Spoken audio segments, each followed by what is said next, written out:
Assalamualaikum warahmatullahi wabarakatuh, salam pencerahan. Apa kabar pemirsa TVibu dimanapun Anda berada, beragam informasi yang cerdas dan mencerahkan akan kami rangkum selama 30 menit ke depan. Bersama saya Arina Nurrohma, inilah berita dan analisa akhir pekan selengkapnya untuk Anda.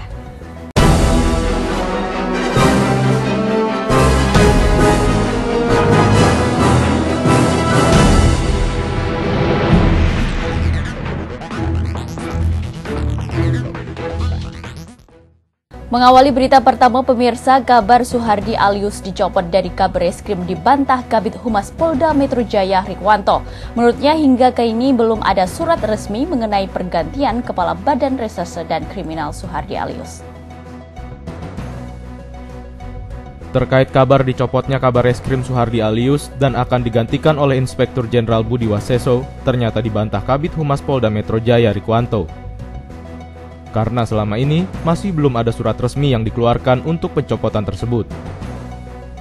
Kombes Rikwanto juga menjelaskan info yang beredar saat ini akan dicermati dan ditelaah lebih dalam serta akan diupayakan dasar formalnya. Dipastikan dasar formal kabar pergantian Kabareskrim akan secepatnya disampaikan pada media.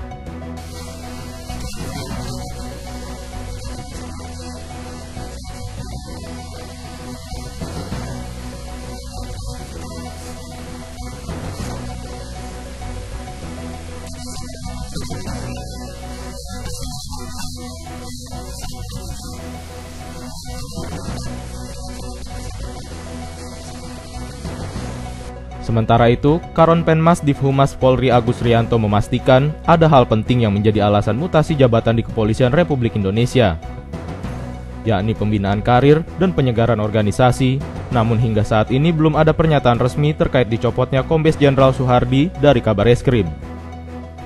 Rizky Nurul Ilmi, Bambang Triwibowo memberitakan dari Jakarta.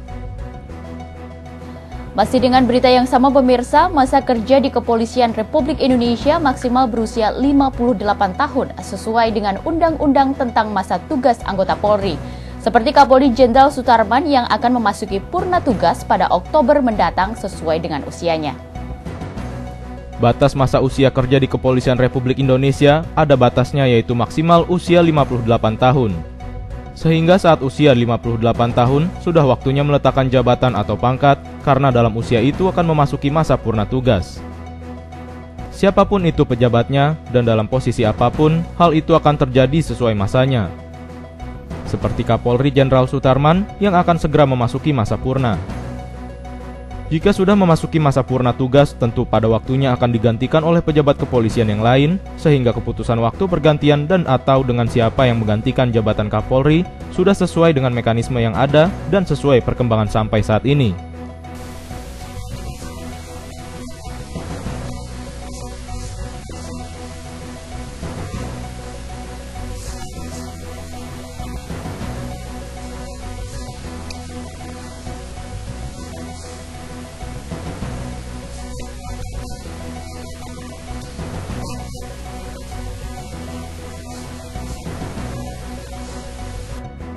Dengan adanya mekanisme yang dibuat, Polri terlihat solid dan tetap pada satu pimpinan Kapolri. Seperti yang diarahkan oleh Jenderal Sutarman kepada anggota Polri beberapa hari yang lalu bahwa tetap mendukung apapun yang menjadi keputusan Kapolri. Rizky Nurul Ilmi, Bambang Triwibowo memberitakan dari Jakarta. Pemirsa, Kabid Humas Polda Metro Jaya Rikwanto menilai penetapan status tersangka calon Kapolri Komjen Budi Gunawan merupakan hal yang wajar dalam proses hukum. Hingga saat ini Polri melalui Bareskrim juga masih melakukan penyidikan. Polemik pengangkatan Komjen Budi Gunawan sebagai calon Kapolri masih menjadi isu yang dibahas oleh kalangan masyarakat. Seiring dengan status tersangka yang ditetapkan oleh KPK kepada Komjen Budi Gunawan, Kabid Humas Polda Metro Jaya Rikwanto menilai pernyataan Ketua KPK tentang penetapan status tersangka calon Kapolri Komjen Budi Gunawan merupakan hal yang wajar dalam suatu proses hukum. Mabes Polri melalui Bareskrim masih akan melakukan penyelidikan lebih lanjut.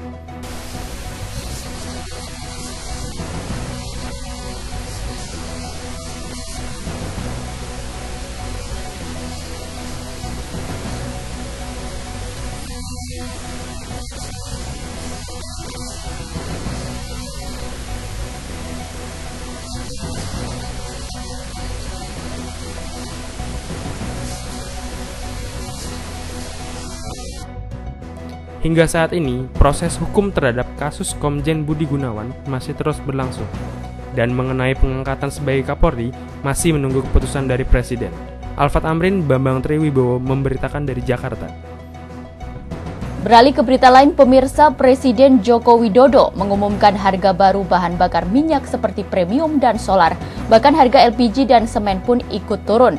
Pengumuman ini dilakukan di halaman Kompleks Istana Kepresiden Jakarta Pusat. Pengumuman turunnya harga bahan bakar minyak atau BBM jenis premium dan solar serta LPG dan semen resmi diumumkan oleh Presiden Joko Widodo di Istana Negara, Jakarta. Harga baru itu dimulai pada hari Minggu 18 Januari 2015 pukul 00 waktu Indonesia Barat. Tak seperti pengumuman penurunan harga BBM sebelumnya, pada tanggal 31 Desember 2014 lalu, pengumuman tersebut hanya disampaikan sejumlah menteri tanpa kehadiran Presiden Jokowi dan bertempat di kantor Menko Perekonomian. Namun kali ini pengumuman penurunan harga BBM tersebut disampaikan langsung Presiden Jokowi didampingi sejumlah menteri di halaman Istana Negara. Presiden Jokowi mengumumkan harga BBM jenis premium turun sebesar Rp1.000 menjadi Rp6.600. Sedangkan harga solar mengalami penurunan sebesar Rp850 menjadi Rp6.400. Sementara harga LPG 12 kg turun dari Rp134.700 menjadi Rp129.000 per tabung. Kemudian harga semen produksi Grup Semen Indonesia turun Rp3.000 per saknya. Harga BBM baik premium maupun solar, kemudian penurunan harga LPG, dan yang ketiga penurunan harga semen. Yang pertama, mulai nanti ini Minggu malam jam 24 tengah malam atau Senin jam 00, harga premium turun menjadi Rp6.600 per liter. Harga solar turun menjadi Rp6.400.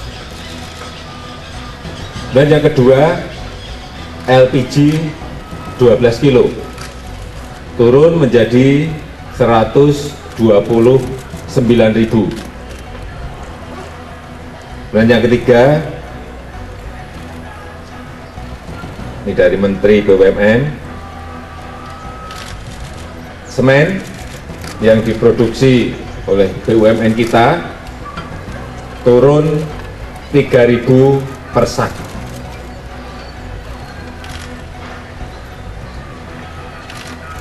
Informasi ini perlu kita sampaikan agar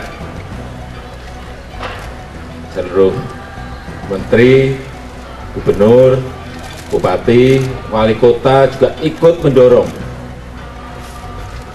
harga-harga agar juga bisa turun sehingga bisa dinikmati oleh masyarakat. Saya kira tiga hal itu yang bisa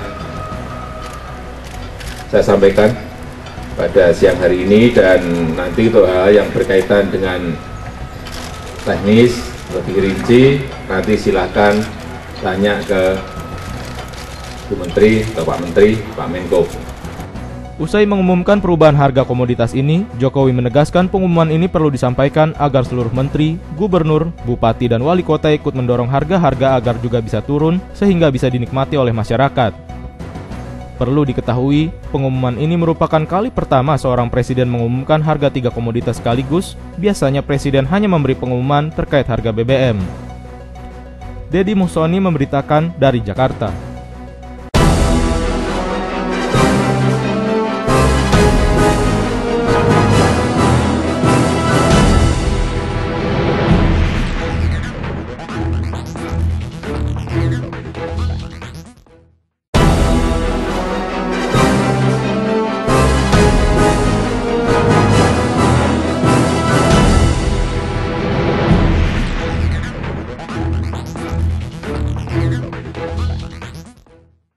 Terima kasih pemirsa, masih bersama kami dalam berita dan analisa. Pemirsa, terorisme di Paris yang mengakibatkan korban jiwa dan mengancam keberlangsungan komunitas Islam di Paris, serta banyaknya karikatur Nabi Muhammad yang memunculan di media internasional, mendapatkan perhatian dari Din Samsudin. Dan berikut himbauan Din Samsudin terkait persoalan tersebut. Aksi terorisme berupa penembakan dan penyanderaan di kantor majalah Charlie Hebdo Paris, Prancis yang menelan korban hingga belasan orang dinilai sangat menjatuhkan citra Islam. Belum lagi penyebaran karikatur Nabi Muhammad di Paris yang membuat umat muslim geram dan menyesalkan kejadian ini. Untuk itu, Din Samsudin selaku Ketua Umum Pimpinan Pusat Muhammadiyah menghimbau semua umat bahwa apapun alasannya kekerasan terhadap agama lain tidak bisa dibenarkan. Din Samsudin juga mengatakan tidak boleh menggunakan kekerasan untuk memprotes kebebasan berekspresi. Seperti yang dilakukan kartunis yang membuat karikatur Nabi Muhammad SAW. Berbagai penghinaan, pelecehan terhadap agama lain, terhadap simbol-simbol agama lain seperti lewat kartun, film, atau apapun bentuknya. Karena itu adalah juga bentuk kekerasan. Kekerasan seperti itu juga tidak bisa ditoleransi. Kita imbau pertama pada umat Islam secara keseluruhan untuk tidak mengambil cara kekerasan di dalam memperjuangkan agama. Din Samsudin juga menegaskan umat Islam untuk menahan diri dari segala bentuk pelecehan Islam di berbagai negara. Karena hinaan itu tidak akan pernah mengurangi kemuliaan Nabi Muhammad SAW dan Islam. Arina Nurrohmah, Bambang Triwibowo memberitakan dari Jakarta. Beralih ke berita lain pemirsa, prestasi membanggakan ditorehkan oleh putra-putri Muhammadiyah di kancah internasional melalui seni bela diri tapak suci Universitas Muhammadiyah Tasikmalaya. Berikut liputan untuk Anda. Tapak suci di Universitas Muhammadiyah Tasikmalaya sudah berdiri hampir 20 tahun. Sejak namanya masih Stikes Tasikmalaya, selama itu pula kader-kader seni bela diri terus dilakukan. Alhasil, tapak suci Universitas Muhammadiyah Tasikmalaya memiliki prestasi yang sangat gemilang. Para mahasiswa ini dididik untuk bisa fokus pada pengembangan seni bela diri tanpa mengganggu proses belajar. Pelatihan juga terus dilakukan hingga bisa meraih beberapa prestasi baik nasional maupun internasional. Seperti Yeni Hendriani, satu dari anggota tapak suci yang akan mewakili Indonesia dalam kompetisi bela diri di Belgia. Saat dirinya diberi kesempatan menampilkan keahliannya, Yeni tampil begitu memukau. Perpaduan teknik bela diri dan seni tari berhasil dikolaborasikan, hingga membuat decak kagum semua yang hadir dalam acara peresmian Universitas Muhammadiyah Tasikmalaya. Saat ditanya oleh tim TVMU mengenai persiapannya menjelang pertandingan, Yeni menjelaskan bahwa dirinya terus melakukan latihan fisik. Dirinya bergabung di tapak suci sejak masih SD dan terus belajar hingga menguasai semua teknik bela diri. Latihan rutin, kemudian latihan fisik misalkan lari, terus hafalan gitu, kayak gitu aja. Iya, tapi rutin sehari misalkan 1 kali. Yang pertama saya suka seni gitu, suka seni. Jadi kemudian diberitahu ada tapak suci, saya tertarik ya dalam mendalami terus ke sini. Ikut tapak suci udah berapa tahun? Untuk tapak suci dari SD. Yeni juga menjelaskan dirinya begitu bahagia saat ditunjuk untuk mewakili Indonesia mengikuti kompetisi seni bela diri di Belgia dan berharap bisa membawa kemenangan untuk Indonesia dengan membawa gelar juara. Arina Nurrohmah, Bambang Triwibowo memberitakan dari Jakarta. Masih dari Tasikmalaya pemirsa, Ketua Umum Muhammadiyah Din Samsudin telah meresmikan Universitas Muhammadiyah Tasikmalaya. Seperti apa serangkaian acara proses peresmiannya? Berikut liputannya. Menjelang peresmian Universitas Muhammadiyah Tasikmalaya, persiapan satu persatu dilakukan. Pada pukul 8 pagi, riuh para panitia melakukan persiapan, mulai dari gladi resik, persiapan stand-stand check-up kesehatan, tampak terlihat hamparan karangan bunga ucapan selamat atas berdirinya Universitas Tasikmalaya dari berbagai pihak. Pukul 9 pagi, satu persatu tamu-tamu penting terus berdatangan. Mulai dari pejabat daerah seperti Wali Kota Tasikmalaya dan pimpinan wilayah dan daerah Muhammadiyah se-Jawa Barat. Banyak media yang hadir menunggu sosok Din Samsudin selaku Ketua Umum Muhammadiyah. Pada pukul 9 waktu Indonesia Barat, yang ditunggu akhirnya datang. Din Samsudin didampingi oleh jajaran pimpinan Pusat Muhammadiyah dan jajaran pengurus Ortom Muhammadiyah seperti Ikatan Mahasiswa Muhammadiyah dan Ikatan Pemuda Muhammadiyah. Sambutan hangat untuk Din Samsudin begitu luar biasa. Semua ingin bersalaman, memandang lebih dekat sang ketua umum pimpinan Pusat Muhammadiyah itu. Sambil terus berjalan, Din Samsudin terus tersenyum kepada seluruh sivitas akademika Universitas Muhammadiyah Tasikmalaya yang dulu bernama Stikas Muhammadiyah Tasikmalaya. Selang beberapa menit dari kedatangan Din Samsudin, acara dimulai. Acara diawali dengan penampilan dari Yeni Hendrianti, salah satu putri terbaik tapak suci Muhammadiyah Tasikmalaya yang berhasil menjuarai kejuaraan seni bela diri internasional. Usai pembacaan Al-Quran, menyanyikan lagu Indonesia Raya dan Mars Muhammadiyah, dilanjutkan sambutan dari pimpinan daerah Muhammadiyah dan sambutan Wali Kota Tasikmalaya. Dalam sambutannya, Wali Kota Tasikmalaya sangat mengapresiasi Muhammadiyah atas jasanya untuk bangsa dalam komitmen dan konsistensi Muhammadiyah memajukan pendidikan bangsa. Lalu disusul sambutan dari Ketua Umum Pimpinan Pusat Muhammadiyah Din Samsudin. Tepuk tangan dan antusiasme dari seluruh sivitas akademika Tasikmalaya ditunjukkan ketika Din Samsudin menuju mimbar. Dalam pidatonya, Din Samsudin menjelaskan pencapaian Muhammadiyah dalam pendidikan hingga akhirnya memiliki ribuan sekolah, perguruan tinggi, dan universitas yang tersebar di seluruh Indonesia. Sungguh merupakan kesyukuran dan kebahagiaan bagi kita semua, bagi saya pribadi, dapat menyertai dan menjadi saksi sebuah peristiwa bersejarah pada hari ini, yaitu lahir dan diresmikannya Universitas Muhammadiyah Tasikmalaya. Dan itulah Muhammadiyah terus menerus berbuat untuk masyarakat luas. Usai sambutan, Din Samsudin meresmikan Universitas Muhammadiyah Tasikmalaya. Peresmian ini ditandai dengan penabuhan gendang yang dilakukan oleh Wali Kota Tasikmalaya Budi Budiman dan Din Samsudin. Lalu dilanjutkan penandatanganan prasasti dan penyerahan kenang-kenangan untuk Din Samsudin. Setelah acara usai, seluruh sivitas akademika Universitas Muhammadiyah Tasikmalaya melakukan foto bersama dengan Din Samsudin. Banyak ibu-ibu Aisyah dan seluruh keluarga besar Universitas Muhammadiyah Tasikmalaya berebut berfoto dengan Din Samsudin, sosok yang mereka kagumi. Arina Nurrohmah, Bambang Triwibowo memberitakan dari Jakarta. Dalam acara peresmian Universitas Muhammadiyah Tasikmalaya, pemirsa, Din Samsudin memberikan pidato di hadapan sivitas akademika. Dalam pidatonya menyoroti beberapa hal penting, satu di antaranya menyangkut kemaslahatan bangsa. Berikut liputannya dari Tasikmalaya untuk Anda. Dalam kesempatannya berpidato dalam acara peresmian Universitas Muhammadiyah Tasikmalaya, Din Samsudin memberikan tausiahnya. Dan dalam pidatonya, Din Samsudin menjelaskan Muhammadiyah adalah ormas Islam yang mudah cemburu jika melihat organisasi yang lebih maju. Namun kecemburuan untuk menantang Muhammadiyah untuk lebih maju dalam segala bidang. Din juga menyoroti masalah ekonomi kreatif, melihat geliat wirausaha industri kreatif di Tasikmalaya memberikan inspirasi untuk membuka fakultas ekonomi yang menyediakan prodi ekonomi kreatif untuk meningkatkan ekonomi Islam di Tasikmalaya.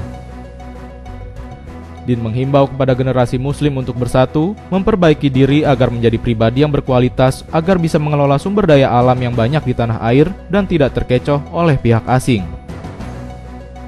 Bagi kader-kader Muhammadiyah, anggota-anggota Muhammadiyah, apalagi pimpinan-pimpinan Muhammadiyah, kalau ada pihak lain bisa membangun lembaga yang hebat, lembaga yang megah, termasuk juga mungkin kelompok-kelompok agama lain membangun tempat-tempat ibadat yang besar, yang megah, maka kader-kader Muhammadiyah, anggota Muhammadiyah tidak datang dengan cemburu buta, datang ke sana kemudian dengan batu melempar, dengan api membakar, merusak karena kecemburuan buta. Tidak.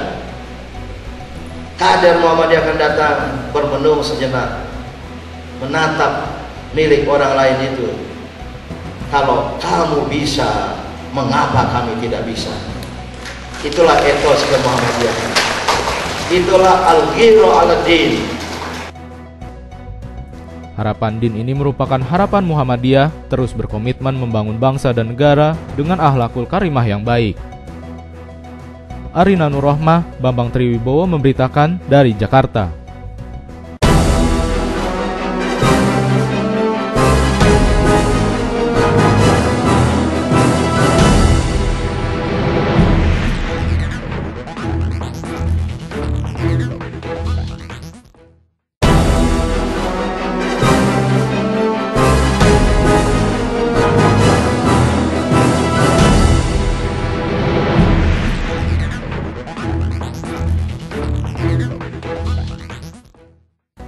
Terima kasih pemirsa, masih bersama kami dalam berita dan analisa akhir pekan. Pemirsa, realitas menunjukkan Budi Gunawan menjadi calon Kapolri hingga ditetapkannya jadi tersangka oleh KPK. Terus memperpanas situasi di tanah air. Terlebih lagi isu penetapannya sebagai Kapolri semakin menguat pasca parlemen meloloskan Komjen Bintang 3 tersebut dalam uji kelayakan beberapa hari lalu. Lantas seperti apa realitas tersebut adalah perspektif hukum pidana soal menunjukkan seorang tersangka untuk menduduki kursi tertinggi di lembaga penegak hukum di tanah air. Untuk itu, simak analisa bersama Ketua Majelis Hukum dan HAM Pimpinan Pusat Muhammadiyah Dr. Saiful Bahri dalam wawancara eksklusif bersama tim TVMU untuk Anda. Berikut penuturan selengkapnya. Pejabat publik pada umumnya yang ditetapkan tersangka oleh KPK, maka jarang sekali itu dihentikan penyidikannya. Artinya langsung dalam proses dibawa ke peradilan. Kalau sudah di pengadilan, maka tentu sangat jarang dibebaskan oleh pengadilan. Itu khusus untuk tindak pidana korupsi. Nah, karena itulah maka apabila status sudah tersangka, itu sungguh tidak lazim dilanjutkan oleh Presiden untuk diangkat menjadi Kapolri. Kenapa? Karena Kapolri itu adalah lembaga penegakan hukum utama di dalam tindak pidana korupsi khususnya dan pidana umum pada umumnya. Karena itulah maka dua lembaga, kejaksaan dan kepolisian, itu harus betul-betul menunjukkan kebersihannya di dalam rangka menegakkan law enforcement. Nah, kita ketahui juga ada model-model yang ditentukan di dalam undang-undang. Setiap Kapolri itu harus mendapatkan proper and test. Proper dan test itu kan sebuah kelaziman. Nah, Komisi 3 DPR melakukan itu karena undang-undang. Jadi, bisa jadi Kapolri itu oleh Presiden diajukan lebih dari satu, tetapi bisa juga satu karena itu merupakan hak prerogatif dari Presiden. Maka DPR harus memprosesnya. Dalam hal memproses itu, maka gonjang-ganjingnya adalah alasan meloloskan itu mungkin kecakapannya sebagai profesional, mungkin cakap. Tapi dari segi moral dan etik ya tidak menjadi ukuran bagi DPR. Maka DPR kemudian meloloskannya dalam perspektif profesionalitas dari yang bersangkutan. Tapi kalau dilihat dari etika, maka mestinya dipertimbangkan secara etik. Tetapi DPR itu adalah lembaga politik, maka sudut pandangnya seenaknya aja, mau melihat dari legalistiskah atau etikakah, itu tergantung kepada perspektrum yang mau dibangun atau alat teropong yang mau dipakai terhadap properties yang kemarin dilakukan. Karena itulah maka ada dasar-dasar alasan yang dikemukakan di dalam rangka menghormati asas hukum pidana, yakni presumption of innocence. Asas dianggap orang itu belum bersalah kecuali sudah mempunyai kekuatan hukum tetap. Kekuatan hukum tetap itu tentu sampai yang paling tinggi, yakni Mahkamah Agung. Atas dasar itulah yang kemudian pandangan politik di Komisi 3 itu meloloskan dengan sempurna, tetapi tidak dihadiri oleh praksi Demokrat. Praksi Demokrat amat berpengalaman ketika kader-kader Demokrat dibawa ke pengadilan tipikor.